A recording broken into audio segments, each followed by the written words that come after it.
সহানুভূতি দিয়ে চাকরি হয় না, আদালতে এমনটাই বলল প্রাথমিক শিক্ষা পর্ষদ। কলকাতা হাইকোর্টের বিচারপতি অমৃতা সিনহার জলসে সোমবার প্রাথমিকের মামলার শুনানি ছিল। সেই সময়ে প্রাথমিক শিক্ষা পর্ষদের আইনজীবী বলেন, সহানুভূতি দিয়ে চাকরি হয় না। চাকরি দেওয়ার জন্য সহানুভূতি দেওয়ার কোনো প্রয়োজন পড়ে না। চাকরি দিতে গেলে যতজন রয়েছে তাদেরকে যে কোনো পোস্ট ক্রিয়েট করে তাদেরকে নিয়োগ দেওয়া যেতে পারে। কলকাতা হাইকোর্টে প্রাথমিকে চাকরিহারাদের পক্ষে আইনজীবী অনিন্দ্য লাহিড়ী আদালতে সওয়াল করেন, কেন বলার সুযোগ না দিয়ে চাকরি থেকে বরখাস্ত করা হচ্ছে। তিনি বলেন, আমরা তদন্ত অস্বীকার করছি না, কিন্তু মৃত একটি প্যানেলকে এইভাবে জীবন্ত করা যায় না। বলার সুযোগ না দিয়ে কেন চাকরি থেকে বরখাস্ত? আমরা পরীক্ষায় অংশ নিয়েছি, যারা প্রতিবাদ করছেন তারা কি অংশ নেননি?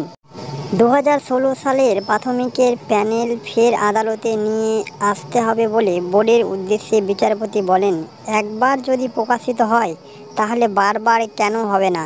মানুষের জীবনে প্রশ্নের মুখে। টেকনিক্যাল পয়েন্ট নিয়ে কি হবে? কাকে রক্ষা করতে চাইছে বোর্ড? আপনি সরকারি চাকরি দিয়েছেন, তাই প্রশ্ন উঠছে। অন্যদিকে সিবিআই এর তরফে আদালত জানানো হয়, নির্দেশ পেলে তারা পরের দিন বাজেয়াপ্ত হওয়ার প্যানেল আদালতে জমা দিতে পারবে। পর্ষদের তরফে উপস্থিত আইনজীবী লক্ষ্মী গুপ্ত বলেন, সহানুভূতির উপর চাকরি হয় না।